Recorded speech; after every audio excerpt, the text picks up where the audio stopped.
insiden ledakan yang terjadi di SMA Negeri 72 Jakarta. Pernyataan pers rencananya akan disampaikan langsung oleh Kapolda Metro Jaya yang didampingi Dansat Brimobda.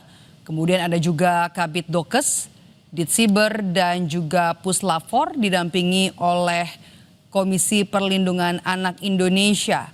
Sebelumnya Kabid Humas Polda Metro Jaya, Kombes Budi Hermanto, juga membenarkan soal temuan 7 peledak yang dibawa terduga pelaku. Dari 7 peledak itu, saudara 4 diantaranya meledak di 2 lokasi. Tadi kami sempat berbincang dengan Ketua KPAI, Margaret Aliatul Maimun, yang menyebut soal asesmen psikologis yang diberikan kepada anak-anak yang jadi korban maupun juga anak terduga pelaku pasca insiden ledakan yang terjadi di SMA Negeri 72 Jakarta. Sejumlah siswa atau juga anak korban ini dirawat di Rumah Sakit Islam Cempaka Putih, masih ada 11 orang. 1 diantaranya masih dirawat di ruang ICU. Sementara anak terduga pelaku hingga saat ini belum bisa dimintai keterangan.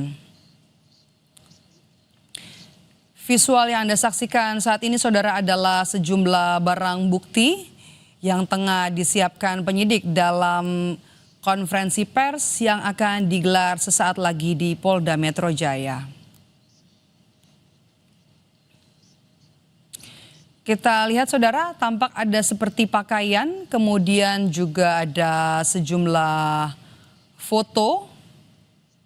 Ada beberapa, Anda bisa lihat ada beberapa lokasi ledakan, ada TKP pertama, kemudian juga ada TKP kedua, di mana di lokasi pertama atau di TKP pertama ada foto bahan peledak low eksplosif, sementara di TKP kedua juga ada bahan peledak dan juga ada beberapa pasang sepatu.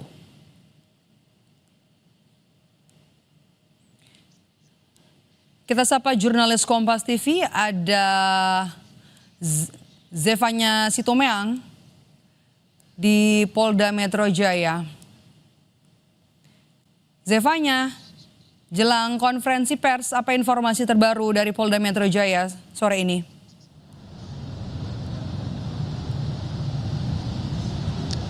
Ya, Medop, sejauh ini kita masih akan menunggu konferensi pers yang akan disampaikan langsung oleh Kapolda Metro Jaya yang kurang lebih sebentar lagi ini akan dimulai terkait dengan hasil olah TKP yang kemarin sudah dilakukan sejak Jumat lalu pasca ledakan di SMA Negeri 72 Jakarta, dan nampaknya ini sudah terdengar suara dari... Om Swastiastu, Namo Buddhaya, salam kebajikan. Yang saya hormati, hadir di sini Ketua KPAI, terima kasih Bu, Ibu Hajah Margaret Aliatul Maimunah, SS MSI. Yang saya hormati, hadir juga Kabid Balmedfor Puslapfor Baris Krimpori, ada Kombes Pol Ari Kurniawan, dan juga ada PPID di Densus 88 anti teror, AKBP Mahendra Eka Wardana, dan juga hadir Dir Krimum, Dir Cyber, dan Sat Brimob, Kabid Humas, dan Kabid Dokes jajaran Polda Metro Jaya, dan juga hadir Kapolres Jakarta Utara, serta rekan-rekan sekalian, rekan-rekan media yang saya hormati dan saya banggakan. Baik, pada kesempatan sore hari ini, langsung saja kami akan menyampaikan beberapa hal berkaitan dengan adanya kasus ledakan di SMA 72 Jakarta Timur, yang mana kita ketahui bersama bahwa pada hari Jumat tanggal 7 November tahun 2025 sekitar pukul 12.00 WIB telah terjadi ledakan di lingkungan SMA Negeri 72 Jakarta Utara saat pelaksanaan ibadah sholat Jumat. Akibat peristiwa tersebut, puluhan orang mengalami luka-luka, berdasarkan hasil penyelidikan, sementara anak yang berkonflik dengan hukum atau yang disingkat ABH yang terlibat dalam ledakan tersebut diketahui merupakan seorang siswa SMA aktif yang bertindak secara mandiri dan tidak terhubung dengan jaringan teror tertentu. Adapun upaya yang telah dilakukan, sejak kejadian tersebut kami dari jajaran Polda Metro Jaya bersama Densus 88, Puslapor Polri, dan Kapus Dokes Polri telah mengambil langkah-langkah cepat untuk menangani situasi di lapangan. Antara lain, yang pertama, kami melakukan pengamanan dan sterilisasi lokasi kejadian oleh Satbrimob, termasuk penjinakan 3 bom rakitan aktif yang ditemukan di 2 titik TKP. Yang kedua, kami juga telah melakukan pemeriksaan terhadap bahan peledak yang digunakan bersama Puslapor Polri untuk memastikan jenis dan daya ledaknya. Selanjutnya dari jajaran Puslapor Mabes Polri, di Reskrim Polda Metro Jaya dan Satreskrim Polres Metro Jakarta Utara telah melakukan penggeledahan di rumah anak yang berkonflik dengan hukum atau ABH. Berikutnya kami telah memeriksa 18 orang saksi yang terdiri dari para korban, baik para guru dan para siswa, termasuk ABH dan keluarga ABH. Berdasarkan keterangan yang kami himpun, ABH yang terlibat dalam kasus ledakan ini dikenal sebagai pribadi yang tertutup, jarang bergaul, dan dia juga memiliki ketertarikan pada konten kekerasan serta hal-hal yang ekstrim.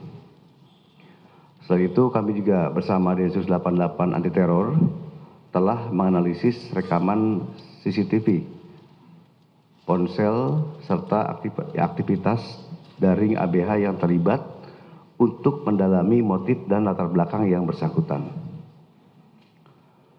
Kemudian dari Bidokes Polda dan Biro SDM Polda Metro Jaya bersama SSD Mabes Polri dan Himpunan Psikologi Indonesia juga telah melaksanakan penanganan medis dan trauma healing bagi siswa, guru, dan keluarga korban dengan pendampingan psikolog yang dilakukan secara berkelanjutan.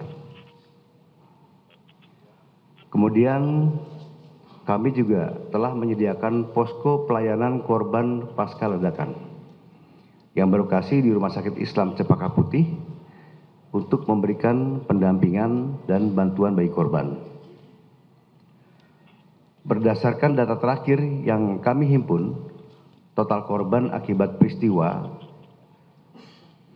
tersebut tercatat sebanyak 96 orang dengan rincian 67 orang luka ringan, 26 luka sedang, dan 3 orang luka berat.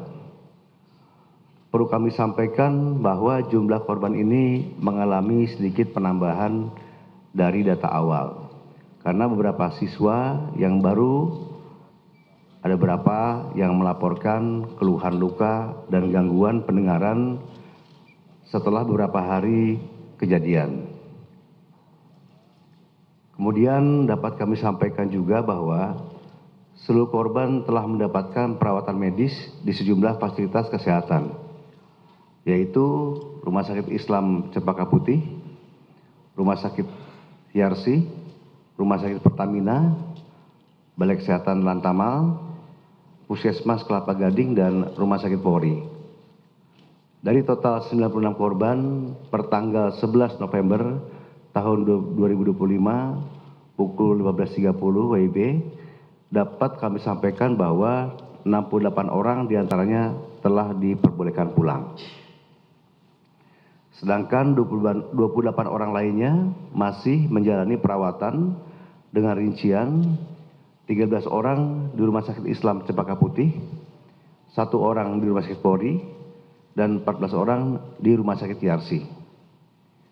Sedangkan seluruh korban di Rumah Sakit Pertamina, Balai Kesehatan Lantama, dan Puskesmas Kelapa Gading sudah diperbolehkan pulang.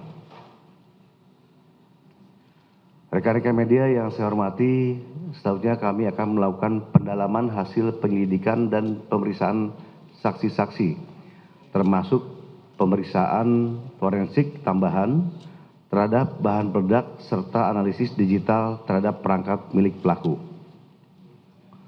Untuk saat ini, ya, demikian yang bisa saya sampaikan sebagai pembuka. Nanti penjelasan selengkapnya akan disampaikan oleh tim yang hadir pada kesempatan sore hari ini. Mungkin Pak Kabid Humas silakan disampaikan. Terima kasih Bapak Kapolda. Tadi rekan-rekan sudah kita simak bersama pembukaan dari Bapak Kapolda Metro Jaya secara runtun dan komprehensif. Kita akan mendengarkan bersama penjelasan dari Satuan Kerja Kepolisian yang bekerja menangani perkara ledakan di lingkungan SMA 72 Kelapa Gading.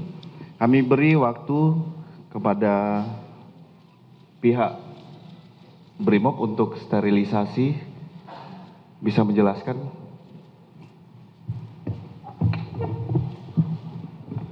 Terima kasih yang terhormat Bapak Kapolda, yang saya hormati rekan-rekan pejabat utama Polda Metro Jaya, dari Puslapfor, Densus, dari KPAI, dan rekan-rekan media semua yang berbahagia.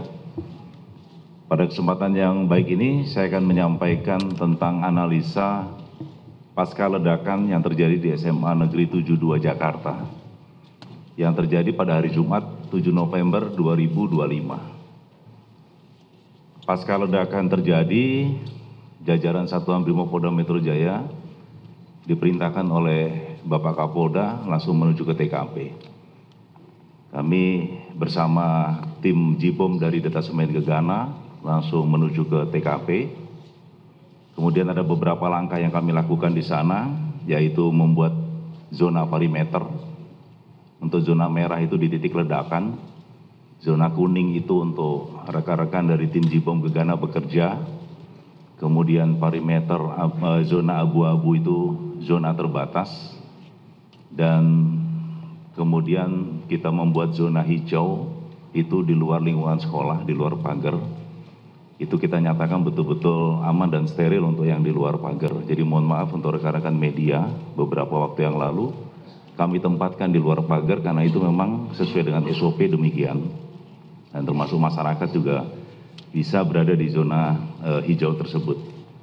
Yang kami lakukan yaitu mengumpulkan informasi di TKP, kemudian melaksanakan sterilisasi untuk mencari secondary device atau bom yang masih aktif, kemudian kami lakukan penjinakan bom yang masih aktif dan mengamankan bahan peledak di TKP, kemudian melakukan observasi di tempat kejadian ledakan, kemudian melakukan sterilisasi ulang untuk memastikan tidak ada bom yang masih aktif yang terlewat, kemudian menyatakan TKP aman dan menyerahkan berita acara kepada manajer TKP, dalam hal ini adalah Kapolres Jakarta Utara, dan membantu rekan-rekan dari Puslapfor untuk melakukan identifikasi.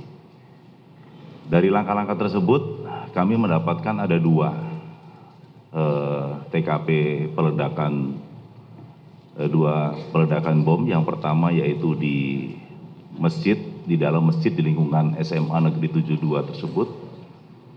Kami menemukan beberapa barang bukti seperti serpihan plastik, kemudian ada dua krater atau dua kawah ledak yang ada di dalam masjid tersebut. Kemudian kami temukan paku, kemudian ada juga potongan tas, kemudian ada switching rocker dan seterusnya yang berkaitan dengan benda yang diledakkan oleh terduga. Namun yang perlu kami sampaikan kepada rekan-rekan media, di sana ada dua krater, artinya ada dua kawah ledak yang kami temukan di TKP.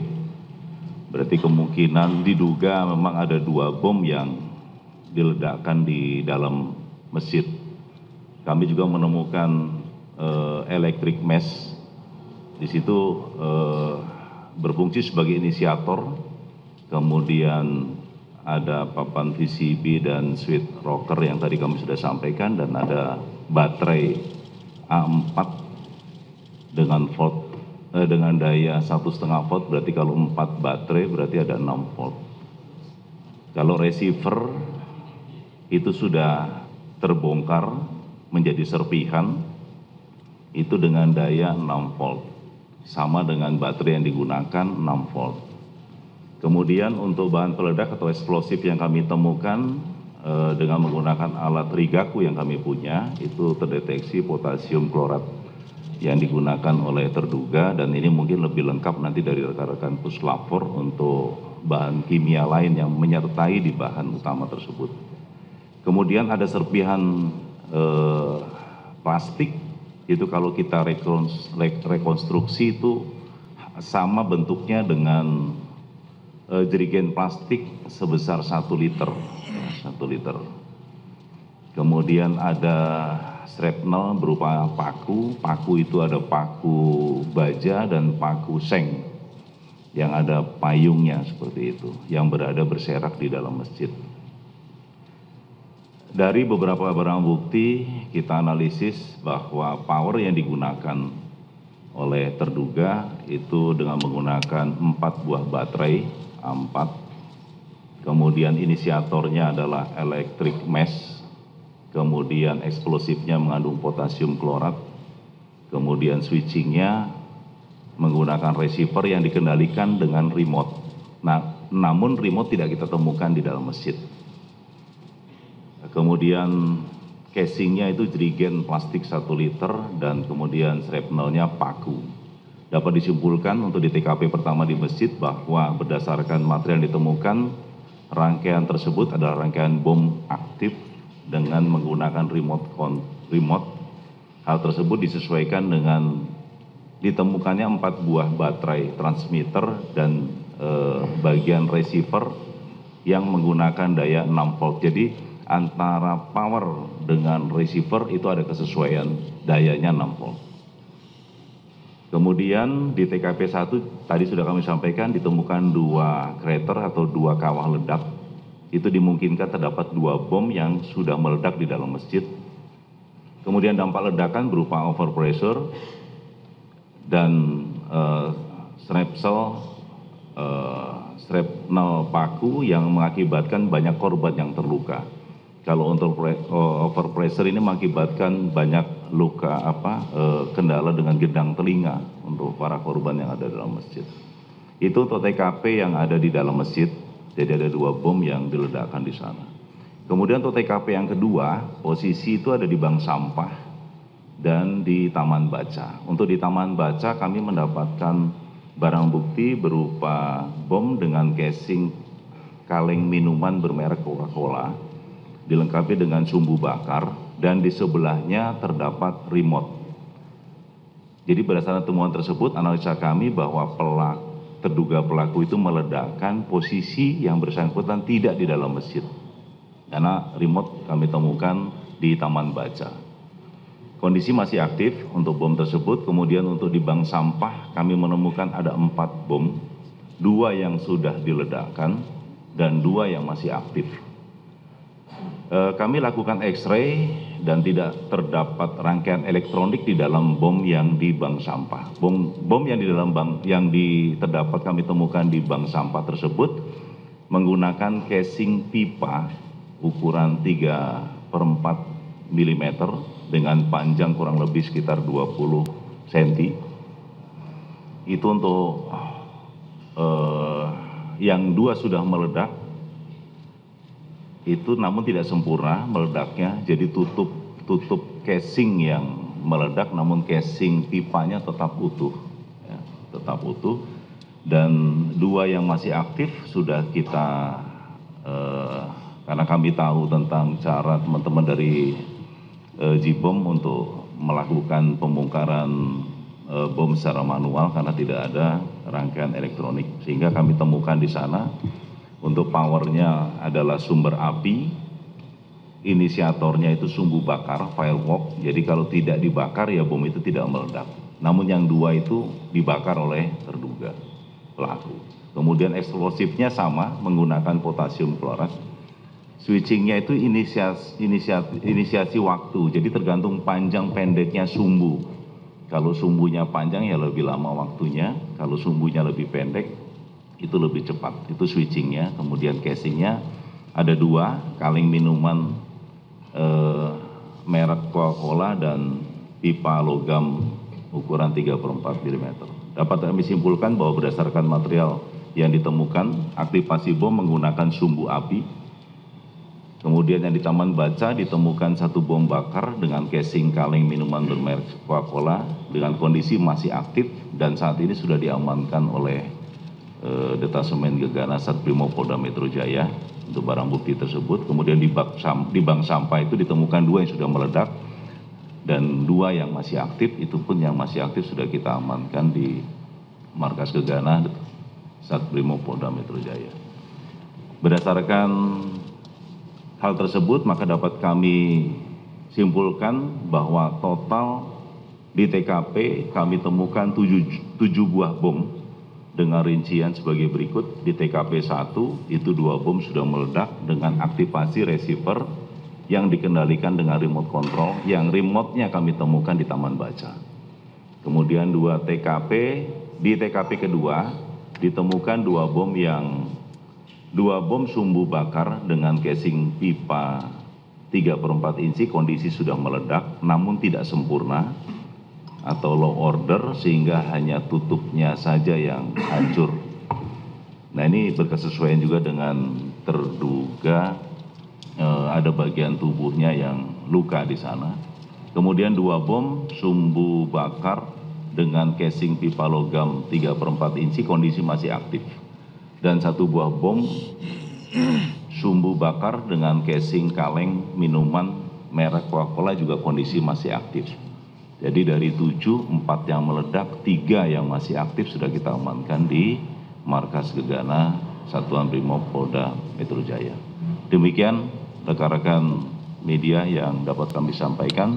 Kami kembalikan ke Bapak Kabid Humas. Terima kasih. Terima kasih Bapak dan Satbrimob tadi sudah menjelaskan tentang jumlah bom dan kondisi pada saat sterilisasi. Kita selanjutnya mendengarkan bersama-sama bagaimana Puslapor Mabes Polri pada saat melaksanakan olah TKP setelah lokasi disterilkan pihak Jibom Satuan Gegana. Silakan Kombes Ari dari Puslapor. Bismillahirrahmanirrahim. Assalamualaikum warahmatullahi wabarakatuh. Yang terhormat Bapak Kapolda Metro Jaya, rekan-rekan pejabat utama yang saya hormati Ibu Ketua KPAI. Kami dari Pusat Laboratorium Forensik sesuai dengan SOP melaksanakan olah tempat kejadian perkara. Dalam hal ini adalah kasus peledakan. Ada langkah-langkah yang memang kami lakukan setelah TKP dinyatakan steril oleh Gegana, maka tim kami dari Pusat Laboratorium Forensik akan melakukan olah TKP.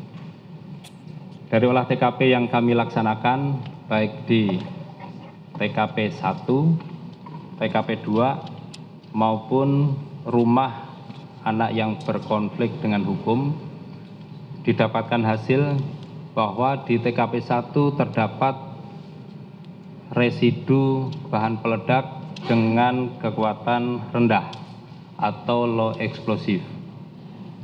Kemudian pada TKP 2 maupun bahan yang didapat dari bom yang belum meledak, kita analisa di laboratorium forensik, kita mendapatkan hasil bahan peledak yang memiliki kekuatan rendah atau low explosive. Kemudian selanjutnya kita juga melakukan pemeriksaan di rumah anak yang berkonflik dengan hukum. Di sana kita juga mendapatkan bahan-bahan peledak yang memiliki kekuatan ledak yang rendah atau low explosive.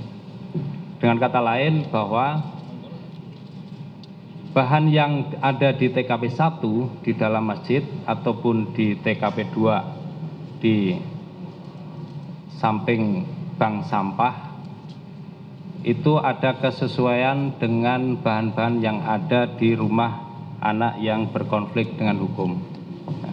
Itu hasil yang kami lakukan pemeriksaan sampai saat ini, dan hasil itu akan kami rangkum dan kita simpulkan karena memang hasilnya sudah final dari laboratorium forensik. Untuk selanjutnya nanti akan kita berikan kepada penyidik untuk diproses selanjutnya. Saya kira itu yang bisa kita sampaikan. Terima kasih dan saya kembalikan kepada Bapak Kabid Humas. Terima kasih Pak Kombes Ari dari Puslap 4 tadi menjelaskan bagaimana pengolahan barang bukti secara scientific investigation. Kita dengar secara bersama-sama. Saat sekarang kita memberi ruang bagi Direktur Siber tentang pengolahan CCTV